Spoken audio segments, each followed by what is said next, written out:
quick trivia. Which parish in Jamaica has one of the wonders of the world? A body of water that illuminates when it's disturbed. It actually lights up. So if you're standing in it, your entire body lights up in the night. And if there's a fish swimming, you can actually see the fish body totally lit. Which parish has that again? I know. Trelawney. Original Bush girl from a pharmaceutical where Lisa from Trelawney, from Harborview, from New York, any one of those places, same Lisa. No, today we're going to deal with controversy. First, my controversial grandmother, and then we're going to go through two controversial home remedies. Of course, we're all about options and we're all about choices. And we're going to give it all to you, and then you must decide what's good for me and what's not. All right? So first, my grandmother, Susan, she is the epitome of brand loyalty. Trust me, she picks a brand and that's it. That's a brand till she dies, till we all die. If that brand goes out of business, we're in trouble because she is loyal to a fault. Okay? So hers would be, one of the things that she chose is clear polish, Genie clear floor polish. So I went to school. I remember clearly in grade 2, I was in school. And I'm the proverbial teacher's pet. I'm that disgusting child that you're just dying for the teacher to love you. So you're going to do everything and you do your work and you show up everybody because you're just dying for that teacher to love you, right? I was that child. So the teacher came in one day and she said, who wants to help to clean the office? And of course, my hand is up and say, me. And I mean, when you help your teacher, in my day, when you help your teacher, you're like the chosen one, okay? You think it's the most precious thing that this teacher needs your precious help. All right, so she chooses me and I go to the office. And when I go to the office, I see red floors and I see coconut brush. No, red floor and coconut brush is banned in my house. My grandmother doesn't deal with red floor and she don't deal with coconut brush. But I have been so fascinated because when I go to my friend's house and I see this fabulous shine on the floor, I am so fascinated with the coconut brush. And my grandmother forbade us. We can't touch coconut brush and we can't go on our knees and we can't touch red polish, right? So I got the chance and trust me, I buffed that floor to it was sparkling when I was done. I was so proud of myself. So when I came home, there I am yapping my mouth, saying to my brothers that I I cleaned the office today and the teacher chose me and and my grandmother says, what? So I said the teacher chose me to clean the office and she says, why? She said, what type of office? I explained everything and she says, okay. So I'm thinking it's all done. So the next day I'm at school and you feel that prickly thing at the back of your neck that says danger. I'm there and I feel like a prickly thing and I look to my right and there in the door, casting a shadow, is my grandmother. Now when your parents come to school, is either the teacher sent to call them because you're in trouble or they have a problem with the teacher, so they're coming. And you don't want that because nobody wants their boat to be rocked at school. Well, I don't want my boat to be rocked at school because I want to be this perfect child for my teacher. I don't want to upset my apple cart, not at all. So she comes out again, she says like, a minute, and she calls the teacher out. So when the teacher comes out, the teacher, she asked the teacher why she sent me to clean the red floor. So the teacher's, the teacher is a little ruffled. So the teacher points her to the vice principal and says, oh, Miss Wilmot, gives each class an opportunity to do chores and clean the office and whatever. And so apparently she thought that was going to deter my grandmother. Okay, no. So my grandmother goes to the vice principal and tells her that under no circumstances am I to go on my knee and clean any floor at school. Worst of all, red floors, and I'm not to use the coconut brush. No, Miss Wilmot is like beside herself because she's wondering what's going on here. But of course, she apologizes. She's a professional. So she apologizes to my grandmother, and all is good in adult world. What do you think happened in my world? I went back to class and the teacher totally ostracized me. She put me way over to the side.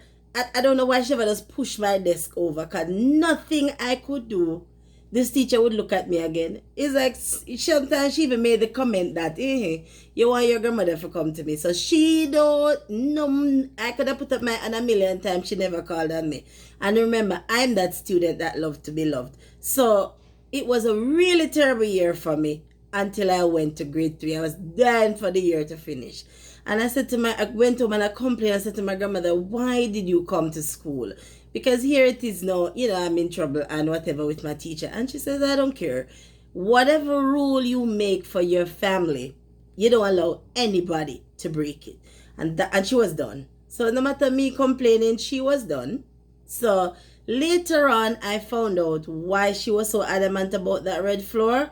But that's for another video. So we're going straight into our controversial, leaving controversial, miso.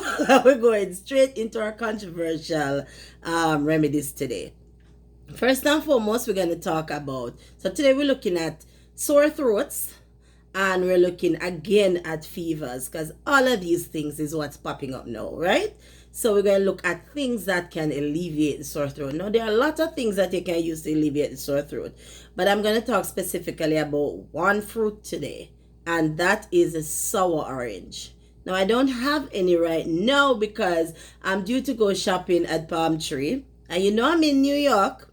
So guess what? I don't go out probably once every 2 weeks. So now I'm all run out and I have to go shopping. So I'm going to get that when I get to Palm Tree.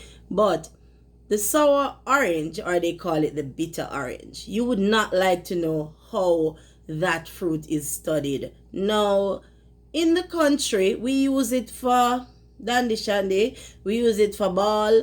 It drops off the tree. We do not care. My grandmother uses it occasionally to mix lemonade because she liked that sour and that tangy taste. And she used it whenever we had a sore throat. Now, first let me tell you the science behind it.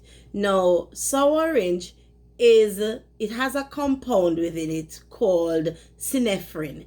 And that compound is pretty close to a banned substance, ephedrine, because it says to be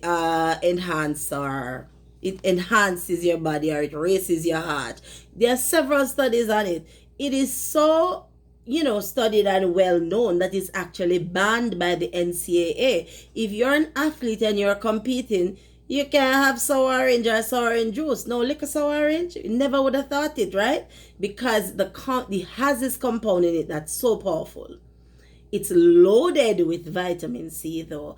And persons say that it's good for weight loss. But this is not something, because there are these many studies on it, this is not something that I would use every day in terms of making lemonade or using it for weight loss. No, we're going to leave that part out, but we're going to talk now about the sore throat aspect, which is excellent for. Now, what my grandmother does is that she uses the sour orange. She puts it on the stove. Well, did we have stove at that time? I don't remember what we had. We probably had a gas burner, I'm not too sure. We had a kerosene before that, and then there are certain things she just goes outside and she puts on the coal stove. And to date, before she died, she still uses a coal stove. No matter, we gave her this beautiful range and she still uses a coal stove, because that is just my grandmother for you. So you roast it on the stove. So you turn it just as though you would be roasting a breadfruit, right? And once you don't want to burn it up, you just want to make sure that it's roasted. So you cut maybe a 75 to 25% cut to the top, that you have the larger portion to the bottom. Now, I like it when it's hot. Persons, you can cool it if you want, because the juice comes out rather quickly when it's hot. But if it's hot, you need to make sure that you hold it with something. Now, you use a spoon and you depress the pulp, and all the juice rises to the surface. And then to that juice, you're gonna add honey. Now, people, I spoke to you about honey in a previous video, in terms of not just purchasing any honey from the stores, because some of them are loaded with sugar. You want to get your honey from a farm or from a nature store or from somewhere reputable that is actually honey coming from the beehive, and not sugar all mixed up in that brown liquid thinking it's honey, right? So you mix that in and you take it before you go to bed. And I can almost guarantee, well, I can tell you what works for me. I get up in the morning and there is no sore throat. There is no cold, because with me, I have to attack the sore throat the moment I feel it, because once it gets to a certain stage, nothing I can do and it's going to run its course, and we don't want that. So I make sure I attack it early, attack it quick, and get it fully out the way. So orange, that's one. The next one is breaking the fever. And for that, we're thinking of using our Dragon Stout and our coffee. I don't know if anybody knows about this one. Now, I'm not a drinker of Dragon Stout, but I like it when my friends come over and I ask them, what can I get you to drink? And they say, what you have? And I say, I have everything. No, I love that little piece. I love to show off like that. Just that little piece of show off. I love that piece. I like telling my friends that I have everything and they can just, make their choice. I like that. So, which is why I have Dragon Stout. I generally don't drink it because I think it's very bitter. Now, what you want to do, why this is controversial, there are also studies in terms of breaking a fever where persons think that it's best for you to cool down quickly. Others think it's best for you to heat the body up so that it forces your body to activate your sweat glands, which the moment you start sweating, your body is starting to cool and you're going to go down to a normal temperature. So the one I spoke to you about the other day was about cooling down, and this is about heating up, that we activate our sweat glands. And when people say sweat it out, I'm telling you, well, it works for me. I have sweated out some flus and some cold and some serious things over the years, right? So what you want to do, you're getting all the pot sets that we know have a small pot to it, right? So that little small pot, you're going to half it with water and you're going to add maybe 3 or 4 tablespoons of coffee. You want to make sure that it is really strong. Okay? So what you add your coffee, and then when it boils for about 5 minutes, then you're going to add a half of the Dragon Stout. Now, when you add the Dragon Stout, you have to stir. You have to stay and stir because it is going to foam and spill over as when you're boiling milk, right? So, once that is done, so you boil for 5 minutes, constantly stirring, and you drink that before you go to bed, and you make sure you have a good little blanket to wrap up because you are gonna sweat. Now, you're probably going to sweat so much that you're going to have to get up in the night and change your clothes and put another garment on that takes you to the morning. But what happened when I get to the morning after all that sweat? Everything that came with it went. No. Is the science behind it? I can't tell you all of it, but I can tell you it works for me, and it works for breaking that fever and back to a normal temperature. All right?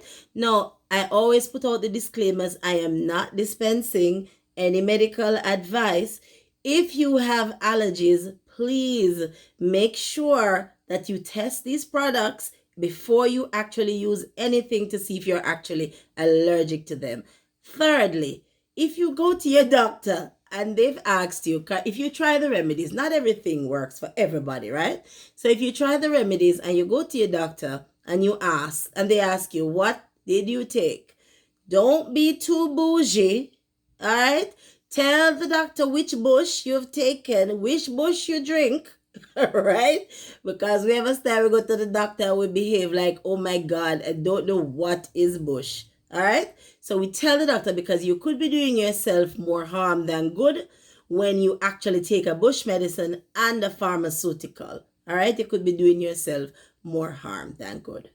Now, in all of this chaos that's going on around us, what I'm going to ask you all, my lovies, to do is be still. God has not given us the spirit of fear. That is not a spirit of God. Okay?